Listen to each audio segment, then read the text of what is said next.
Hello everybody, it's me, your good buddy Waifu Selector, back again with some Xbox talk. Because as you likely know, we've got Summer Game Fest going on and everybody is properly in the groove of showing off what they've got. However, it turns out DMX was right. X is gonna give it to you. It just wasn't the X we expected. Jokes aside though, Xbox's showcase was very strong. You love to see it. They showed a lot of games and quite a few big notable ones, which I'm sure you're already aware of, but still, I thought I'd hop on here and share my own personal, unique thoughts and perspective on some of the games. I don't want to be here forever though, so I'll try not to spend too much time ranting about every single game, and some of them I'll just mention in passing. And like I said, the showcase was great, lots to be excited about, but as just tends to be my lot in life, I do have a couple of less than favorable opinions in here, I think. Most of what I have to say is pretty in line with the populace though, most of it. But anyway, if you end up enjoying, maybe drop a like, maybe consider subscribing. Thanks in advance if you do. But okay, let's do this. Hey guys, it's me from after I recorded the video.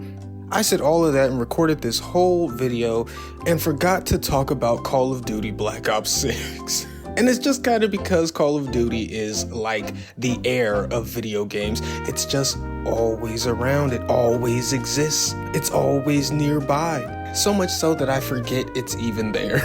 But yeah, Call of Duty Black Ops 6, I don't really talk about it in this video because I forgot.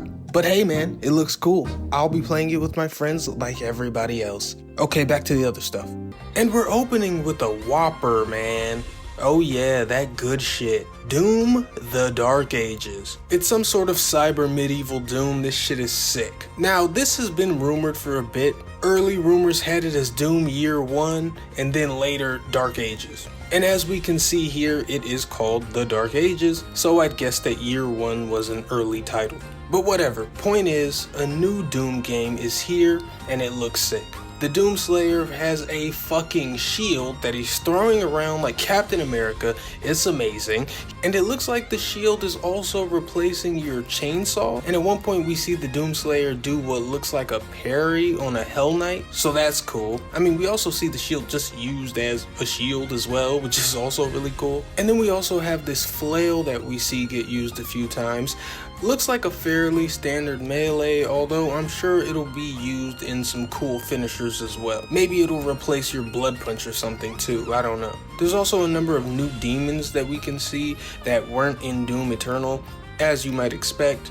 And the trailer closes out by showing the Doomslayer piloting a giant mech and gliding around on a new winged demon in what looks like some sort of flying shooter section possibly. So yeah, my point is this all looks really cool. Can't wait to get more details, not that I need them though. I'm already sold, I loved Doom Eternal. As it stands now, it's probably one of my favorite games that I've ever played, and I was not a big Doom guy before that. I played Doom 2016 and then Eternal, and after Eternal and getting the Platinum Trophy on PlayStation, I played 2016 again and played Doom 64 because I just wanted more Doom. That's how much I enjoyed Doom Eternal. So yeah, Doom: The Dark Ages, count me in. Unfortunately, I'll have to wait until next year to play it since it's not coming until 2025, but so be it. I'm just excited, man. Also excited about the lore. Doom has surprisingly deep and cool lore in the background for those who care to look beyond the ripping and tearing. Not knocking you if you don't though, that's ultimately what we're here for, the ripping and tearing. Let's just move on though, I've already spoken too much and it's only the first game. Damn it, I said I wouldn't do this. Anyway, after Doom we get into State of Decay 3. I'll be honest, never played State of Decay, not really big into zombies, really at all. Movies, games, anything. Zombies just don't really do it for me. So not much to say about this, but I know this is cool for the people who find it cool, so more power to you. After that, we get our first real look at the new Dragon Age, which is definitely a big deal. Dragon Age Veilguard, it's called. Now again, never got into Dragon Age, so I can only judge what I'm seeing here, although it isn't a ton. It's really just a big cinematic that announces the game, but they plan on revealing the gameplay tomorrow actually, on June 11th. and I couldn't really land on a concrete interest or disinterest while watching this trailer, so I'm excited to see the gameplay so that I'll know where I stand. This will determine whether or not I end up playing Dragon Age Inquisition in preparation, hell, maybe even Origins too. Alright though, after that we get this really cool looking new game called Expedition 33. It has a cool look and this interesting premise where some sort of being called the Paintress paints a new number counting down every year, and everyone who's the age of the painted number disappears. And every year an expedition team sails over and tries to destroy the Paintress to stop all the deaths. That sounds weird and cool, and the tone of the trailer displays the potential for a dope story. Now the gameplay of it, kinda unexpectedly, is turn-based. Although they appear to know how polarizing that can be in the modern era, as they have weaved in some real-time actions by allowing you to parry, counter, or do additional hits by timing button presses with character actions. Right, we're used to seeing this by now. Paper Mario did it, Sea of Stars did it, plenty of games I'm not thinking of right now did it. It's damn near a requirement if you don't want players to get bored out of their minds with your turn-based game these days. But yeah, this looks cool. It comes out next year and is being developed by Sandfall Interactive, a team I've never heard of, but I'm interested to see what they can do. But alright, next up we've got South of Midnight, and we saw this one announced before, but this time there's some gameplay attached to it. And to be honest, the game looks like it could have potential, but more than likely will be a more middle-of-the-road game. A lot of it is giving off Kena Bridge of Spirits energy, like, you know, it's your pretty standard adventure game affair, but still with a lot of artistic style. Oh, and can I personally just say how much I hate how Into the Spider-Verse has turned choppy animation into a goal? I do wish the animation of this game moved more smoothly, but whatever. I'll move on. From here we get some gameplay footage of Metal Gear Solid Delta, the MGS3 remake. Looks cool, looks like MGS3, still no date. I honestly don't have too much to say about it. But then there's Flintlock. This is another game in what I've been calling the pseudo-Souls genre, which are pretty much just action games with Souls inspirations. And day by day they continue to look more and more like the actual evolution of the Souls-like. Think games like Jedi Survivor and Stellar Blade. Flintlock is one of those, and it looks really cool in my opinion. I've had my eye on it for a while, and I've been waiting to know when I can play it, and now I know. Alongside this new trailer, we got the release date, which isn't far at all, July 18th of this year. So yeah, if you haven't seen it, watch some stuff about Flintlock and see if it's something you want to play. I'm certainly planning to. Now after Flintlock, we get Perfect Dark, the Perfect Dark reboot. And here is the first thing in this video you're not gonna like me for. I did not think this looked great. I was watching the showcase with a friend and I was like, why does this look like it plays like an early 2000s game? Well, because it's a reboot of an early 2000s game, but presumably you reboot it so that you can bring it up to date, not keep it in a bygone era. It looked boring, honestly. It looked kind of drab, it looked kind of plain. I mean, it's good that we saw the game, but the game didn't look good. This does not look like a modern game at all. Oh, it's based on a game from the year 2000, you say? Yeah, I can fucking tell. I know I'm not supposed to say that, I'm supposed to pretend to be excited for Perfect Dark, but this wasn't it, man. I don't think people want this. Not with how it looks currently. I haven't completely lost hope, just like 80% of my hope for Perfect Dark. Maybe they can show me something in the future that proves that this just wasn't a strong showing and the game is actually much better. And you know what?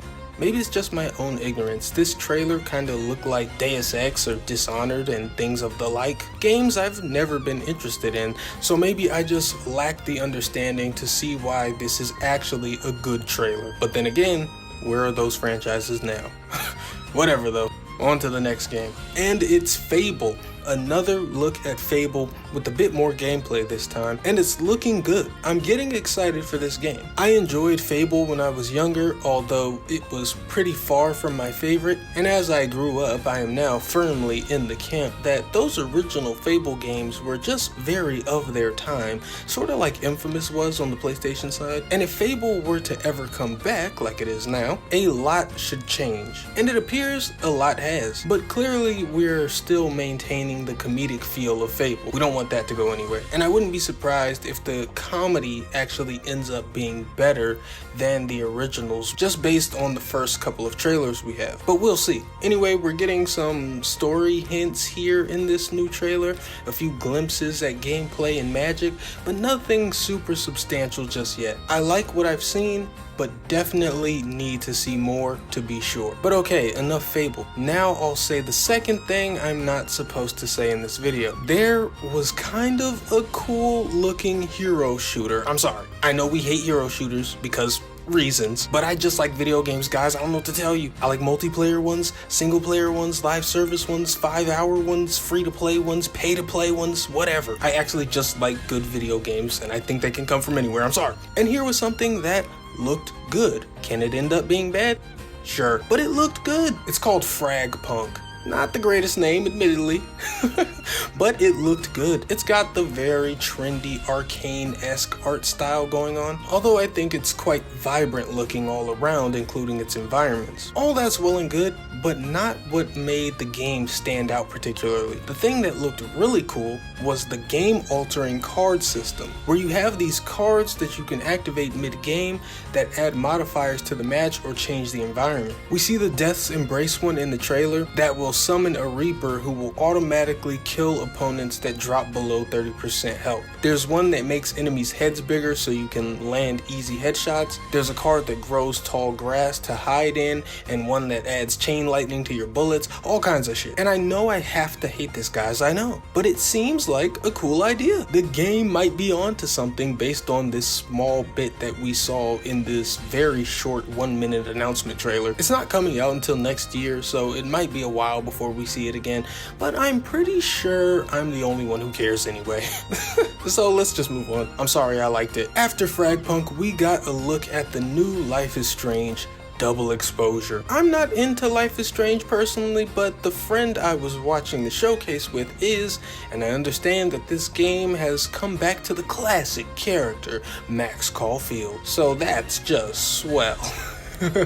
Seriously though, hope the Life is Strange fans enjoy this one, but I don't have much to say about it. So then after that, there's a game called Wu-Chang Fallen Feathers, or is it Wu-Chong? I don't know. Wu-Chong Fallen Feathers, which is another one of those pseudo-souls by the look of it, but this one looks a little less interesting to me, honestly. The aesthetics are a little more overused and pretty generic for its genre choice at this point. Didn't look terrible, but not something I think I'll be playing, honestly. Then we saw gameplay of the new Assassin's Creed Shadows, and yeah, it looked like Assassin's Creed.